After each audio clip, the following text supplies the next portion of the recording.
Good morning. Today is Wednesday, which means it's Women of the Bible Wednesday. And today we move out of the book of Genesis and enter Exodus, a book about God, Moses, the Hebrew people, and their exodus from slavery in Egypt.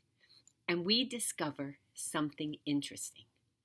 12 women in a row will protect and help Moses in his journey from birth through young adulthood, all in the span of just the first 2 chapters. That's pretty amazing, right? The thing is, we know about the 12 tribes of Israel and the 12 disciples of Jesus, yet this important all-female cast of 12 is often overlooked. Well, not anymore.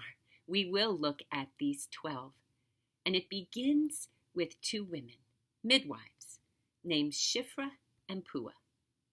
When Exodus begins, the bones of Sarah, Rachel, Rebekah, Leah, and Tamar have turned to dust, and there no longer is a descendant of Abraham in a position of authority. In fact, the last son, Joseph, has been gone a long time, and a new Pharaoh, who didn't remember Joseph and his family, is on the throne, and he doesn't like the Hebrew people. And so he forces them to work as slaves, roasting in the hot Mediterranean sun, building temples, roads, and tombs year after year.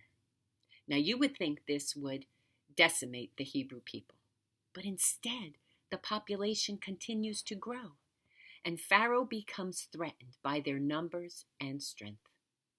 Worried that at some point they will overthrow the country, he issues a horrible edict telling the midwives to kill all male Hebrew babies, but let the girl babies live. The thing is, midwives are in the birthing and bringing life into the world business, not destroying it. Of course, Shiphrah and Puah are no doubt horrified, but they know deep in their hearts they can't follow this edict. They're healers, life-givers, not murderers, so continuing to help babies draw their first breath, they go on with delivering them. See, apparently these midwives believed that God's moral demands outweighed Pharaoh's legal demands. And for this reason, author Francine Clagburn said that the midwives' refusal to follow the Pharaoh's genocidal instructions may be the first known incident of civil disobedience in history. Theologian Jonathan Magnet agrees, calling them the earliest and in some ways the most powerful examples of resistance to an evil regime. How about that? These pretty much unknown women become the first people in the Bible to practice civil disobedience. The thing is, we don't know for sure how they did it or how long they did it, but it is impressive that they were able to save so many babies and keep it a secret.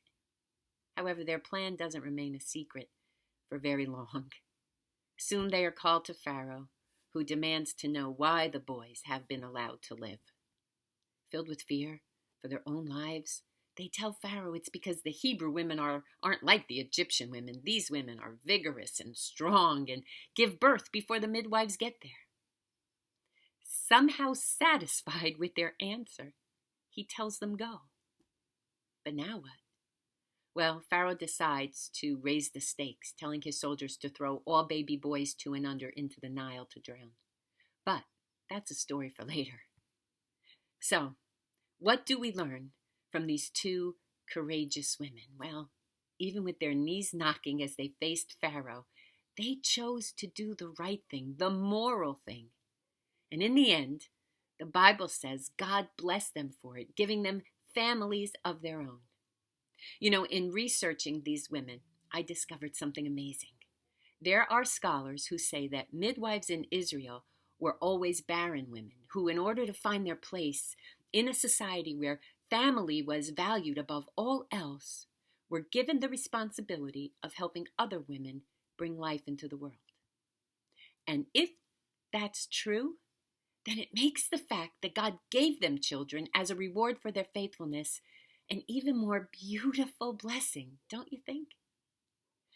And I started thinking that fighting unjust laws often begins with small steps.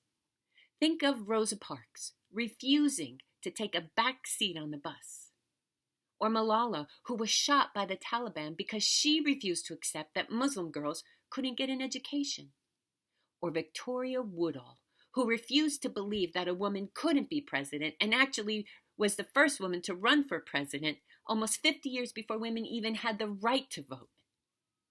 Or how about Catherine Switzer? You never really hear about her, but in 1967, she refused to stay on the sidelines and became the first woman to run the Boston Marathon in spite of organizers protesting and attempting to stop her, simply because she was a woman. Believe that? See, these two women, Shiphrah and Puah, show us that sometimes there are principles worth fighting for. In fact, what we do may reverberate for generations to come. And reading about their bravery actually encourages me to be braver in addressing the things that are unjust, discriminatory, and plain out wrong. To not be so afraid to stand up to things that others may not stand up for. Actually, their story kind of empowers me and fills me with hope that if they could do what they did in the face of fear, maybe I can too. I am so proud of these two and all the women who stood up and fought for what was right. And I hope, after hearing their story, you feel the same. In the end, Shiphrah and Puah, their bravery was what made the birth of Moses possible. And the rest, as they say, is history. Awesome, right? I know. Now please, continue being safe. Get vaccinated and encourage others to do the same. We are so close to the end of this pandemic. Let's do the right things to keep it that way. And please, take time to find some blessings in your day. Know I love you and I'm praying for you. Stay hopeful. God bless you. See you soon. Peace.